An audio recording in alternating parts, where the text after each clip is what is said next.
Okay, and welcome to the video. Today we're going to be looking at Token Triumph. I'm going to change a dozen cards in this deck just to make it work a little bit better with the strategy that it's trying to implement. And with Amara, we want to go wide, make a lot of tokens, and we're going to swing out with them as well. So we're going to play into that. Lots of different ways that we can build Amara. We can do untapping and tapping effects to make lots of tokens. That's a great thing. Or we can go for combos, tapping, untapping, tokens.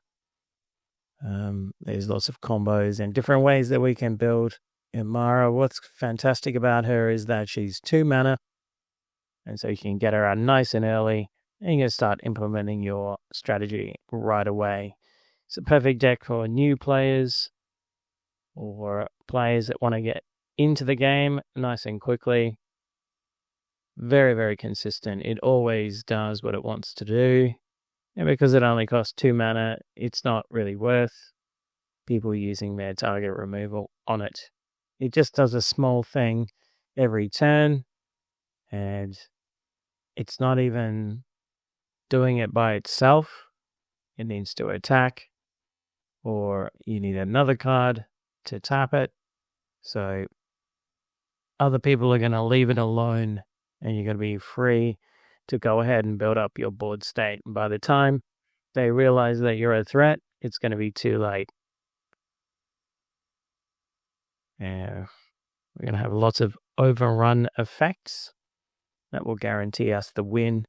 And we're also going to have protection for our board state. So once they realize that we're a threat and they try to do something about it, we're going to shut that down, and we're going to survive another turn so we can swing out for the win.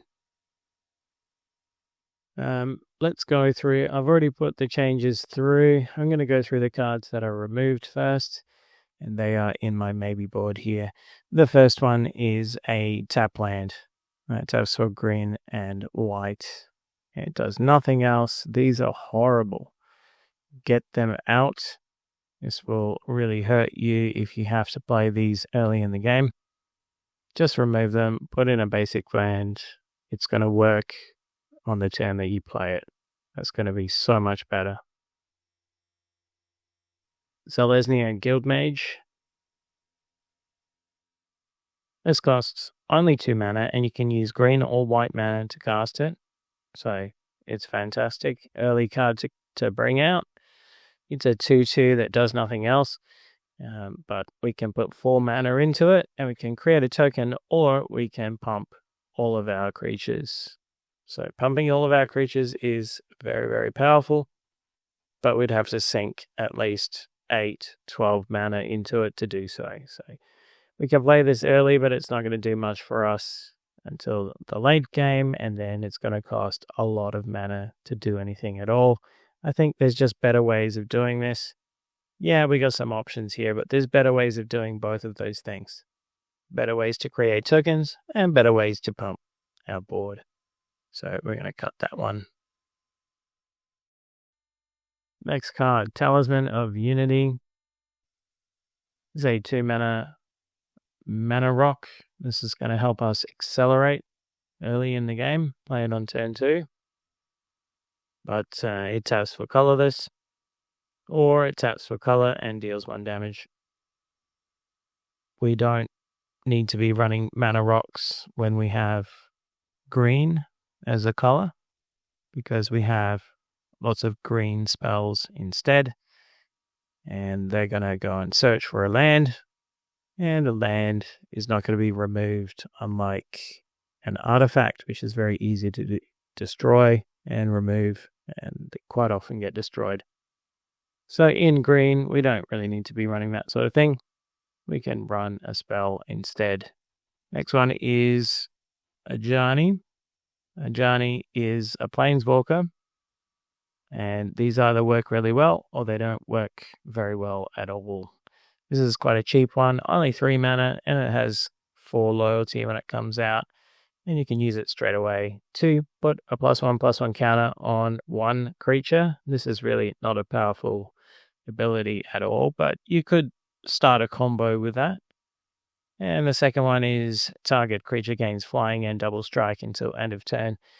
This could be very useful if we had a single creature that was very big, which this deck can create a couple of those things, but it's just the usage of this is very narrow. It's just most of the time it's going to do one small thing and it's not going to change the game. The -8 is game changing. That is a huge amount of cat tokens that we could create, but this deck has no way of putting extra loyalty counters on planeswalkers, so we'd have to do the +1 4 times before we could do the -8. That's just not going to happen, so that's why I've cut it. Looks really cool on the surface, but it's just not. It's not going to happen. Next card is Devouring Light. This is 3 mana to exile an attacking or blocking creature. I find that these cards for attacking or blocking creatures, they just don't work that well. People that have your opponents that have very important creatures, they're not going to attack them with them. The use case for this is very narrow. Convoke helps, I guess. We could pay for it with Convoke, but yeah, attacking or blocking is just not great. We've got something better. Next one, Conclave Tribunal. This is 4 mana to exile a target non-land permanent until this leaves the battlefield. So our opponents will want to destroy this quickly to get their most important combo piece or commander. If you use it to get rid of someone's commander, they can put it back in the command zone. So you might want to do that, and then it's just useless sitting there. So it's not terrible, but it is an enchantment, which means we need to play it at sorcery speed. We can convoke it to make it cheaper, but it's a little bit meh. Next one. We've got better options for removal in these colors. Next one is Slate of Ancestry. It's 4 colorless, and then you got to pay another 4 colorless and tap it, and then you got to discard your hand to draw a card for each creature you control. This kind of sucks. Maybe it could be useful in a game to draw your whole stack of cards, but you've got to sink 8 mana into it first and then also tap it. So it does nothing else. Maybe if it tapped for mana, it would be okay, but it does nothing else, and there's just better stuff in the deck already, like this Camaraderie, which is 6 mana instead of 8 mana. And then we're going to draw life as well, and we're going to pump our creatures as well. This is just infinitely better than the other one.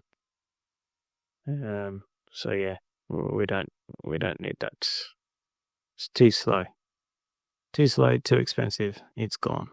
Next one is Spore Mound. Spore Mound is 5 mana for a 3/3, and it has landfall. So whenever we play a land, we can create a 1/1 creature token. It's too little. Yeah, this deck is not bouncing lands back and forth or anything like that. So we'd create a couple of tokens with it, maybe. By the time we've paid for a 5 mana creature, how many lands are we going to have in our hand anyway? Probably not many. So yeah, that's just not going to be very good. So that's gone. Sylvan Reclamation is the next one. Exile up to 2 target artifacts or enchantments. This is not terrible because, it does cost 5 mana, but it's not terrible because it's got basic land cycling. So for 2, we can discard it, search for a basic land, and put it into our hand. So that's probably what you'll be doing with it.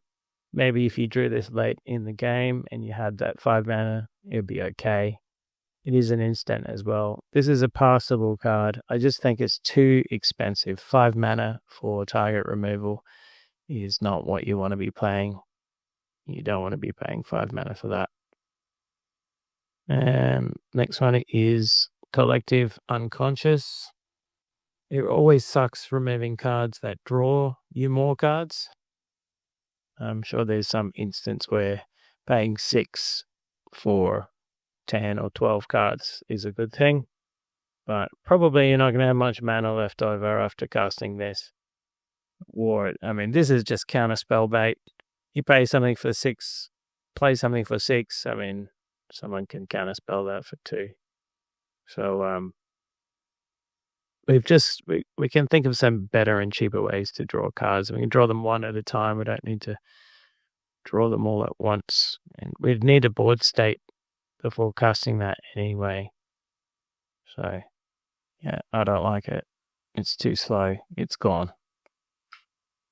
Next one, Great Oak Guardian, 6 mana for a 4/5. It has flash, which means you can cast it at instant speed and reach. And when it enters the battlefield, creatures target player controls get +2/+2 until end of turn. Untap them. You could potentially use this on an opponent's creatures to help them knock out another opponent.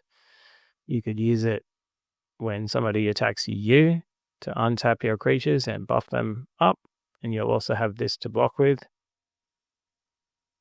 But for 6 mana, we're probably not casting this in somebody else's turn. Imagine passing with 6 untapped mana. That's not ideal. That's not something that we want to do. And it only buffs the creatures once, so it's gone. Don't want to pay 6 mana for that. And another expensive spell is Verdant Force. 5, 6, 7, 8 mana for a 7/7. 7/7 is pretty good, but it creates a 1/1 green sapperling creature on each upkeep. So by the time it gets back to your turn again, you should have 4 green sapperling creature tokens. 3 of them you can use straight away. And the other one will have Summoning Sickness. But yeah, for 8 mana, in this deck, you have to cast it from your hand for the 8 mana. If you could cheat this creature out, amazing. But if you have to pay 8 mana for it, that is far too slow. It's not going to happen. Even in this deck, that's going to be ramping. It's just, I don't like this card. It looks really powerful, but it's not going to work. It's just not going to work. So, the cards we put in instead, Rampant Growth. So what's great about this one is it's 2 mana. We can play that on turn 2. And we're going to put a land tapped onto the battlefield. The key here is onto the battlefield. And we got another one. So if you're playing green, these are the kind of cards that you put in. And why not?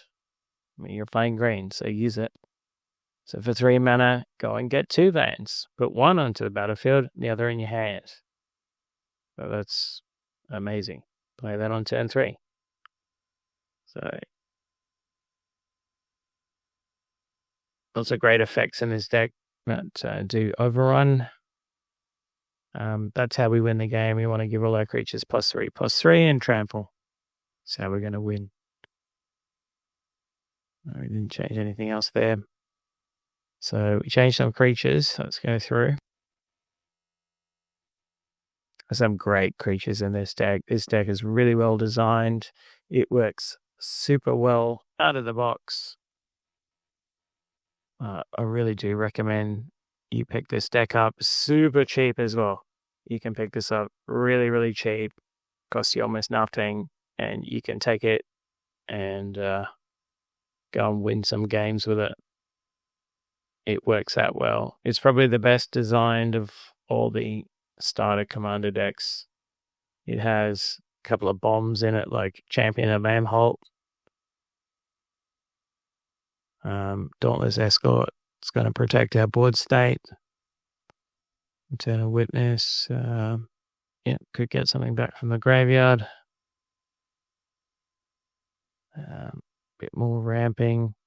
Lots of ramp in this deck is great. We want to be drawing lots of cards as well, so we can put them all out. So, first of the cards, creature cards that I've added is King Darian. For only 3 mana, we get a pump effect, +1/+1 to all our other creatures.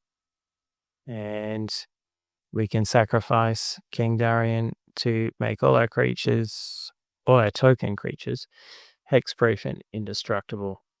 So we can make a huge board state of tokens, and we've got King Darian to protect them. This is an amazing card in this deck. You have to add it. It costs you nothing. It's amazing. And then the icing on the cake, 3 green-white. We can put a +1/+1 counter and create a token. It's not a great rate, but it's there. King Darian, that's a no-brainer. Next one, Kutzil, Malabet, Exemplar, another one, only 3 mana. And this is really going to impact the game because your opponents won't be able to cast spells during your turn. That means they can't counterspell your commander, they can't counterspell your X spell that you spent 10 mana on, they can't play combat tricks. They are almost helpless. They can still use activated abilities, but they cannot exile your attacking creature with a path to exile. So absolutely fantastic. Plus, it also has an extra ability, as if a 3/3 for 3 with a static ability is not enough. It also has, whenever one or more creatures you control, each with power greater than its base power, deal combat damage to a player, draw a card. So it's going to get us a whole ton of cards as well. Just amazing. Mentor of the Meek, that's exactly the kind of thing we want to play in this deck. And here's another card that I've added. Queen Eleanor of Ruadak, 3 mana again. And the power and toughness are going to be equal to the number of creatures you control. So she can get big. And then she's going to double our token creation as well. So if one or more creature tokens will be created, we're going to create that plus a 1/1 white soldier creature token. So they don't have lifelink, but that's really going to pay off for us. That's going to be an amazing card. So the next one is Sareth, the Viper's Fang. And for 4 mana, we're going to make a 3/4. And it says other tapped creatures you control have Death Touch. So when you go to attack with your token army, they're all going to have Death Touch as they tap to attack. And then if they don't tap, then they'll have Hexproof. And then the last one is we can pay 1 colorless and tap to untap another target creature or land. So we'll untap our commander so we can tap it again and make another token. Yeah, we could also use it on the land. But it untaps our commander, which is amazing. Double up. Imagine we could create 2 tokens with our commander. And we had something like Queen Eleanor, who's going to double those tokens. So we'll create 4 tokens instead. Things can get right out of hand with that. So the next card I added was Orin Frostfang, 5 mana. For a 2/6, attacking creatures you control have Death Touch. Whenever a creature you control deals combat damage to a player, draw a card. People don't want to block creatures with Death Touch, especially if they're 1/1s. So you'll be drawing a whole stack of cards with that. This is going to be big. Much better than paying 8 mana to draw some cards. This is going to draw us some cards. Much, much better. You know, giving our creatures evasion is going to be super powerful. I didn't change any more creatures. As far as enchantments, we can make a few more changes to this deck. I think the best thing is we change 12 cards here. So I don't want to completely change the deck. You can go to town with it. There's some super expensive and powerful cards in these colors. Things like a Chroma's Will, Dawn's Truce, Heroic Intervention, Flawless Maneuver, Benny Brax, Seedborn Muse, Drum Bellower, Crater Hoof Behemoth. And this is also one of those set of powerful cards. Not as expensive as the others. It is Beastmaster Ascension. Only 3 mana for an enchantment. And basically, whenever a creature you control attacks, you put a quest counter. Once you have 7 or more, all of your creatures get +5/+5. This is the ultimate pump effect. And this is going to combine with all the other pump effects in this deck. And there are a lot. And it's going to get out of hand really, really quickly. That's perfect for this deck. It's going to be super easy to get those 7 counters as well, because we'll be attacking all the time, starting with our commander on turn 3, probably. Yeah. Okay, so another card. Oh, we've got to go back here. So Beastmaster Ascension. That's amazing. We'll be drawing cards with Overwhelming Instinct as well. Presence of Gond, that's going to combo with some other things, but I didn't add any combos to this deck. Just wanted to keep things cheap and simple. But this is such a great deck. You could pick this up. You can play it stock out of the box, learn the game, get really good at it, enjoy, be competitive. I think this deck can be competitive.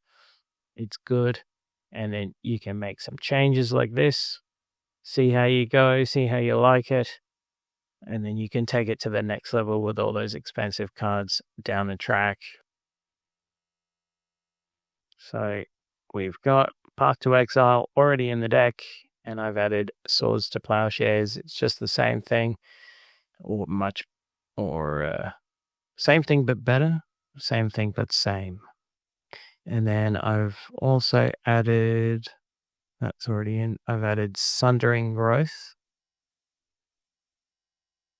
This is fantastic. 2 mana, green or white. Destroy target artifact or enchantment, then create a token that's a copy of a creature token you control. So get a free token. Basically, free token. 2 mana, instant, destroy artifact or enchantment. That's perfect. That's much better than paying 5 mana. Much better than paying 5 mana. Nobody wants to pay 5 mana for target or removal.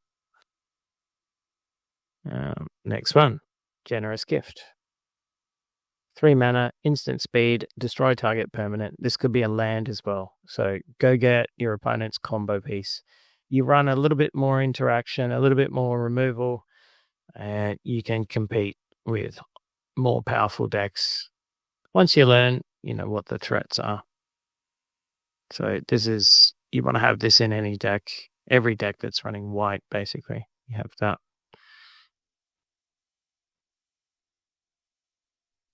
Arch of the Multitudes, Rootful and Defenses. This is good because it's going to give all your creatures indestructible. So that's the key there. And then some more target removal, Stroke of Midnight, 3 mana, instant speed. Instant speed is really important for removal. Destroy target non-land permanent. Its controller creates a 1/1 white human creature token. So no lands this time, but everything else is fair game, including Planeswalkers. So super, super useful card. These are the kind of cards that you want to have in your deck that allow you to respond to any threat. Stroke of Midnight. And then with the lands, what I've done is I've just cut that 1 tap land. We've still got 38. 38 is quite a lot for this deck. And we also cut some of these really super expensive cards as well and put cheaper. We cut this one for 8 mana. We put in a card that was, can't find it now. Put in a card that was 3 mana instead. So we just made everything a lot more affordable, more efficient, and I think this deck was already great before, and just by reducing the cost of the cards, and we haven't reduced the power impact. The cards that we've added have got really strong, powerful impacts on the game. So our average mana value is now 3.29, down from about 3.5. This is mostly a green deck, 60-40, 60-40, green, white.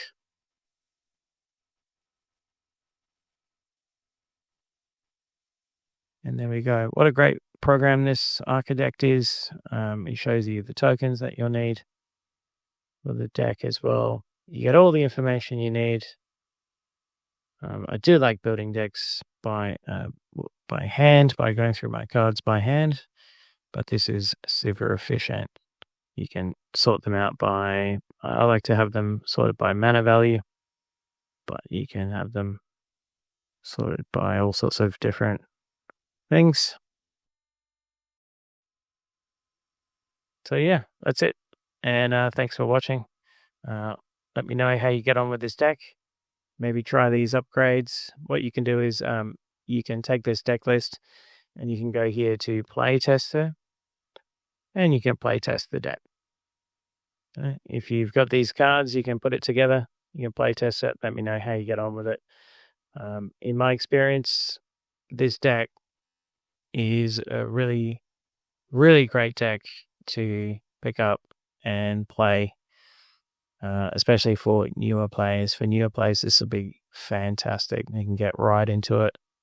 Making tokens and making them bigger and swinging is something that's quite fun for a newer player. And I've seen this deck take out more than a couple of games. So have fun with that. Thanks for watching, and we'll catch you in the next one.